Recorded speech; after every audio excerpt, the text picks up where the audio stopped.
Bonjour à tous. On s'est déjà tous demandé, consciemment ou inconsciemment, est-ce que Dieu est intéressé lorsqu'on se repentit, on fait teshuva sur seulement une partie de ce qu'on fait, mais pas surtout on décide dorénavant une petite bonne décision, mais on a encore du mal avec nous. Est-ce que Dieu l'apprécie, est-ce que Dieu l'accepte ou pas? Aujourd'hui, en l'honneur des Aseret Yemei Teshuva, des 10 jours de pénitence, les 10 jours qui sont depuis Rosh Hashanah jusqu'à Kippour, et en l'honneur de Yom Kippour qui arrive dans 2 jours, parlons de cette Teshuva, de se repentir, de manière plus précise, ce retour envers Dieu. À la fin du traité Yoma qui vient du langage de Yom Kippour, qui veut dire le jour de Kippour, ça traite sur tous les sujets de Kippour. À la fin de ce traité, Rabbi Akiva nous enseigne la chose suivante. Ashrechem Israël, vous le peuple juif, soyez heureux, en sachant, Lifne mi atem metarim ou mi metaeretrem, devant qui vous vous purifiez et qui vous purifie, Avichem shebashamayim, votre Père qui est dans le ciel. Et sur cela, il ramène 2 versets.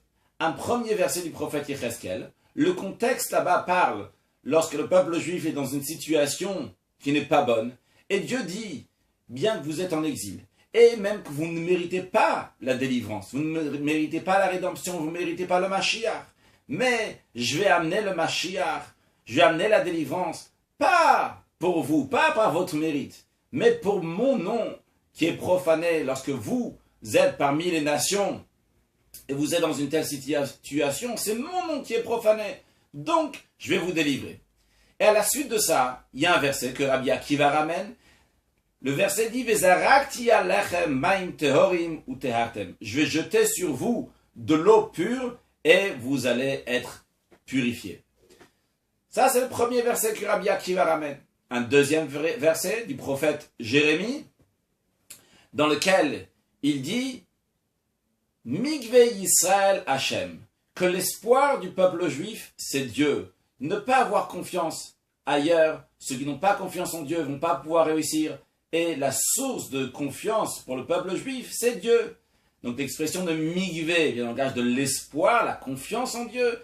Mais Rabbi Akiva traduit ça par migvé aussi, ce qu'on appelle un bain rituel. Donc migvé Israël, le bain rituel du peuple juif, c'est Hachem. Rabbi Akiva dit, de la même manière que le migvé rend pur les gens qui étaient impurs, de même, Dieu rend pur le peuple juif lorsqu'ils étaient impurs. Donc, de ça, le peuple juif doit être Ashrechem Israël, doit être heureux. Il faut comprendre pourquoi Rabbi Akiva est parti chercher un verset du prophète Yecheskel qui parle lorsque Mashiach va venir et que le peuple juif ne sera pas apte, ne sera pas au niveau et que Dieu va jeter sur eux de l'eau pure, et un verset dans le prophète Jérémie. Alors qu'il y a écrit clairement, noir sur blanc, dans la Torah, dans le Chumash, qu'on lit le jour de Kippour, lorsque la Torah nous parle du jour de Kippour, elle dit Ki bayom hazeh yechaper alechem letaeretrem mikol chatotechem lifnei Hashem titaru. Que ce jour-là, vous allez être pardonné par Dieu, devant Dieu, vous allez être purifié. Il y a écrit clairement dans ce verset, devant qui on est purifié et qui nous purifie, que Dieu nous purifie de nos fautes. Pourquoi il a besoin d'aller chercher des versets qui sont tellement loin dans le prophète Yecheskel et Jérémie? Deuxièmement, pourquoi Rabbi Akiva a besoin de ramener les 2 versets, le prophète Yecheskel et le prophète de Jérémie? Il aurait pu ramener juste un seul verset. L'explication est la suivante. Du verset de la Torah, on comprend que le jour de Kippour, c'est un jour particulier. Bayam Hazeh, ce jour-là, Dieu il va vous pardonner de toutes vos fautes. Mais il y a seulement un message ici, que le jour est un jour qui est particulier. On pourrait penser, bon, vous les juifs, mais vous n'avez pas de qualité, vous êtes des nuls. Mais non, vous savez, il y a un jour spécial dans l'année, il va vous pardonner. Rabbi Akiva dit non, c'est pas du tout comme ça que ça se passe. C'est pas que bon, il n'y a pas le choix, on va vous pardonner ce jour-là, parce que le jour il est particulier. Ashrechem Israël, le peuple juif, soyez joyeux, le peuple juif, soyez heureux. Que Dieu vous aime. Dieu est tellement attaché à vous. Vous êtes les enfants de Dieu. Dieu, il vous pardonne, quelle que soit votre situation. Ce n'est pas lié avec le jour de Kippour particulièrement. C'est lié avec la qualité du peuple juif. Et justement, c'est pour cela qu'il ramène le verset de Yecheskel. Parce que là-bas, justement, le peuple juif n'est pas dans une bonne situation. Et Dieu dit, mais vous êtes comme moi, et je ne peux pas vous laisser d'une telle manière. Je vais vous délivrer et je vais vous purifier. Donc la purification vient pourquoi? Parce que vous êtes juifs, parce que vous êtes mes enfants. Mais, on pourrait quand même demander, questionner sur ce verset de Yecheskel, et dire, bon, mais finalement, c'est pas dans l'ordinaire. Lorsque Mashiach vient, c'est un moment particulier, c'est un moment spécial. C'est pour cela que Dieu pardonne le peuple juif, mais ce n'est pas si ordinaire, c'est pas parce que les juifs ils sont particuliers, c'est parce que le moment, c'est l'époque messianique maintenant, c'est pour ça que Dieu il pardonne le peuple juif. Sur ça, Rabbi Akiva il ramène un deuxième verset. Le deuxième verset d'un prophète Jérémie qui est en train de réprimander le peuple juif, qu'il faut avoir confiance en Dieu. Là-bas, on voit Mikveh Yisrael Hashem, que même lorsque le peuple juif n'est pas dans une bonne situation, le peuple juif, Dieu c'est comme un mikveh, comme un bain rituel qui purifie le peuple juif.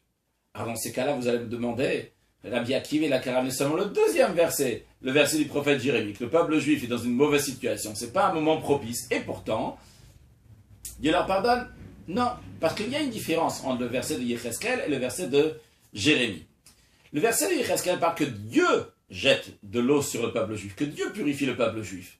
Par contre, lorsqu'il s'agit d'un mikveh, un bain rituel, c'est pas qu'on jette sur moi, c'est que moi je rentre dans le bain rituel. Mieux expliquer cela, dans les lois de pureté et d'impureté dans le peuple du juif de la Torah, il y a l'impureté d'un mort. C'est-à-dire le mort il n'est pas impur, mais c'est quelqu'un qui a touché le mort devient impur en contact avec un mort. Pour le purifier, pour que cette personne devient pure, il faut lui asperger de l'eau qui a été mélangée avec des cendres d'une vache rousse qui a été brûlée. Et par cela, cette personne, elle va devenir pure, même de la pire impureté entre guillemets, celle qui est donc d'être en contact avec un mort. Par contre, le mikveh, lorsqu'on se trempe dans un bain rituel, ça rend pur d'autres impuretés, des impuretés qui sont entre guillemets plus légères, mais pas de l'impureté d'un mort. Donc on voit deux différences. Quand on asperge, c'est quelqu'un d'autre qui t'asperge, ça c'est un. Et deuxièmement, ça t'enlève même les impuretés les plus graves. Par contre, lorsque tu te trempes dans le mikveh, c'est toi-même qui fais un effort et ça t'enlève seulement certaines impuretés. Il est fort possible que quelqu'un va se tremper dans le mikveh, va s'enlever certaines impuretés, mais non pas d'autres impuretés.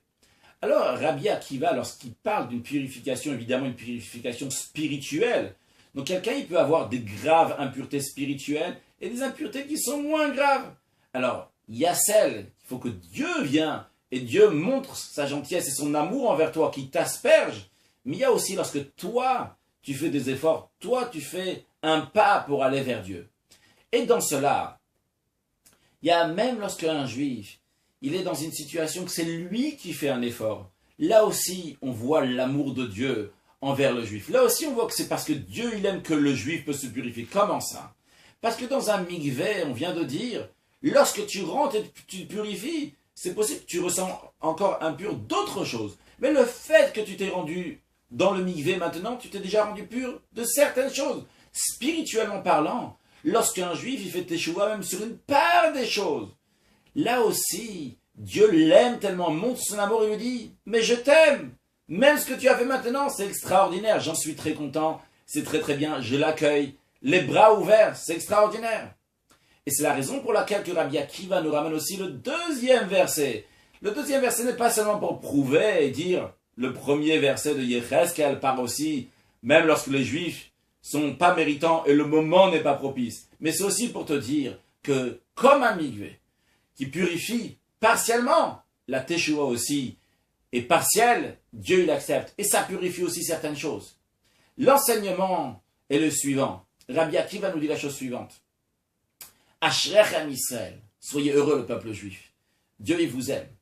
Lorsqu'un juif, il vient chez Dieu, il dit, Hachem, je n'ai pas la volonté. Et quand on n'a pas la volonté, je n'ai pas le temps non plus de demander pardon sur toutes mes fautes. Mais sache Dieu, il y a certaines fautes qui me touchent à cœur. Il y a certaines fautes que je te demande pardon de tout cœur. Ces fautes-là me dérangent. Je sais que j'en ai encore d'autres, mais je n'ai pas le temps, je n'ai pas envie de m'en occuper. Dieu, il dit, je te pardonne sur ces fautes. Et sur ça, Rabbi Akiva dit, Ashrechem Israël, c'est extraordinaire. De la même manière, nous aussi, on doit savoir envers les autres. Lorsque quelqu'un vient et te dit, pardonne-moi sur certaines choses, tu sais qu'il t'a pas encore pardonné sur tout. Il t'a pas demandé pardon sur tout. Mais de la même manière que Dieu te pardonne, même sur petites choses que tu as fait, certaines choses que tu as fait, pas sur tout, il t'accueille les bras ouverts. Toi aussi, avec un autre de la communauté, avec un voisin, avec un ami, avec un cousin, avec à plus forte raison avec ton conjoint, tes parents, tes enfants. Et à plus forte raison lorsque ça arrive le jour de Kippour, que c'est un moment pour se réconcilier. Eh bien, il faut pardonner, même si on n'est pas encore à la perfection, même si une petite chose que l'autre vient et te demande. De la même manière que Dieu dit, je te pardonne même sur une partie. Et après, une fois qu'on fait ce premier pas, Dieu va faire la suite. Il va jeter sur nous, il va nous asperger, il va nous donner une bonne et douce année, dans ce que chacun il a besoin. Ashrechem Israël, Mashiach, now.